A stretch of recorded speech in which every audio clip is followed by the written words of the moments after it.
հաջորդ ամսվա, երբ որ մենք տեսնում ենք, որ անձի աշխատավարձը բարձրացել է, այսինքն հարկային հաշվետվությամբ, դրա հաջորդ ամսվա 1-ից է նա դառնում շահառու, չի սպասում 6 ամիս։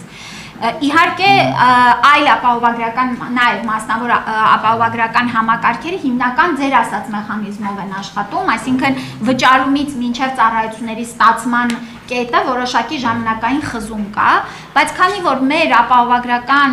համակարգի նպատակն է օր առաջ մարդկանց այս ծառայությունները հասանելի դարձնել, մենք ընտրել ենք այս ձևաչափը, այսինքն խզումը վճարումից մինչև ծառայություններ ստանալը, նու այնտեղ ամիս 20 օր է երևի կազմում, որտեղ հաշվետվություն պիտի ստանանք։ Հաջորդիվ, եթե անձի աշխատավարձը որևէ ամսին գերազանցել է 200,000-ը, ապա այո, նրա հաջորդիվ կարգավիճակ ստանալուց հետո աշխատավարձի փոփոխությունը նրա կարգավիճակի վրա չի ազդում։ Նա 12 ամիս շարունակում է մնալ ապահովագրական համակարգում եւ պիտի իրականացնի վճարումները։ Սա էլ ենք ինչու ենք այսպես արել։ Նախ որովհետեւ տեսեք, այս երաշխիքը նաեւ կայունություն պիտի ունենա։ Մարդու ամեն ամսվա փոքր չնչին փոփոխությունը չպիտի նրան ցնցումների մեջ գցի, այս ամիս ունեցա կարգավիճակ թե չունեցա, սա դարձնում է խառնաշփոթ ընդհանուր առմամբ։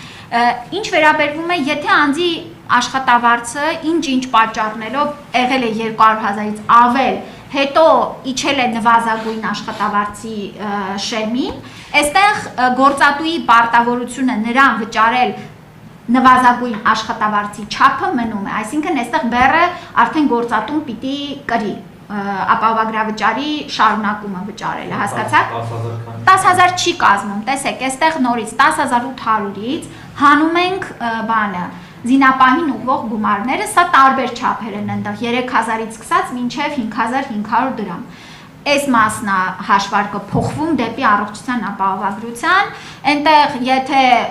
ուրեմն սոցփաթեթի շահառուչի գնում է 6,000 դրամ պետությունը սուբսիդավորում է, եւ եթե սոցփաթեթի շահառու է, այն 6,000 դրամն է կարողանում ուղղի։ Այսինքն այստեղ էլ տակի մնացած հատվածը, որը որ Չէ, եթե նվազագույն աշխատավարձը չի ապահովում, այլ պարագայում, եթե բարձր է նվազագույն աշխատավարձից,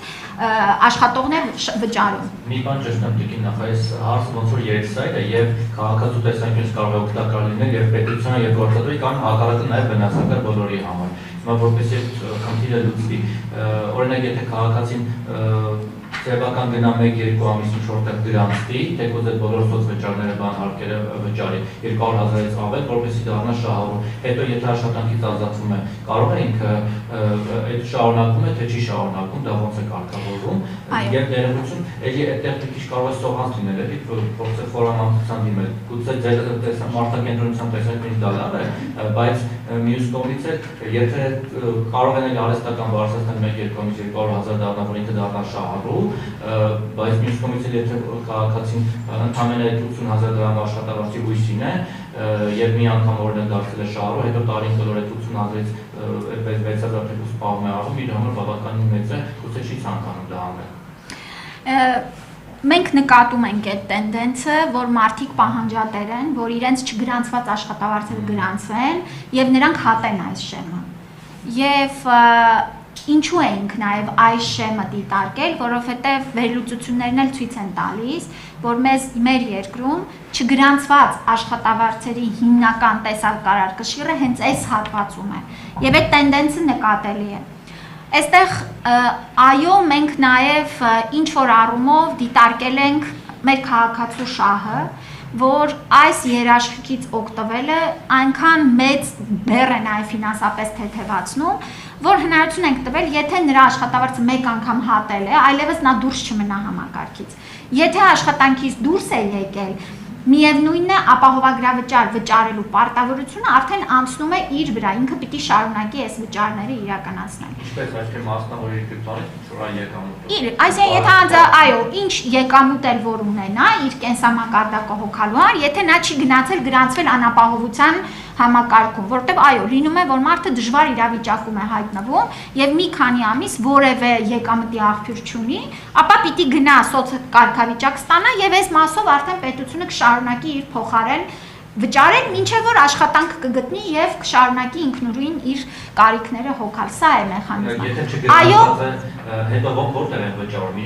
հիմնադրամին, այո, այս հնարավորությունը կա, ոչ թե հարկային գործակալն է անում վճարումները, այլ անձը ուղիղ հիմնադրամին է վճարում։ ԱԶ-ի դեպքում է, այո։ Եթե մի անգամ մի ամիս երկու օր շեմա հատուց հետո ԱԶ-ների մասով մենք դիտարկում ենք տարեկան շրջանառությունը 2.400.000-ից ավել պիտի լիներ, որպեսզի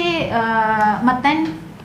այս երաշխիքից օգտվել։ Ճիշտն ասած, մեզ նաև շատ քաղաքացիներ դիմում են, ասում են, մենք հիմա չենք աշխատում ֆորմալ, բայց ունենք եկամուտի աղբյուր եւ կարող ենք ինքնուրույն վճարել ու մտնել համակարգ։ Սա իհարկե առաջին տարին ներառելու համար որոշակի ռիսկեր էր իրենից ներկայացնում, բայց մենք այս բոլոր առաջարկներն ու մեր քաղաքացիների պահանջները դիտարկում ենք եւ տեսնենք, հնարավորության դեպքում հաջորդ տարի կդիտարկենք։ Ինչքան ժամանակ ենք անում։ Լավ, փորձենք մի 10 րոպեմ սանրափակել։ Ամեն ներդրում մեր հասարակության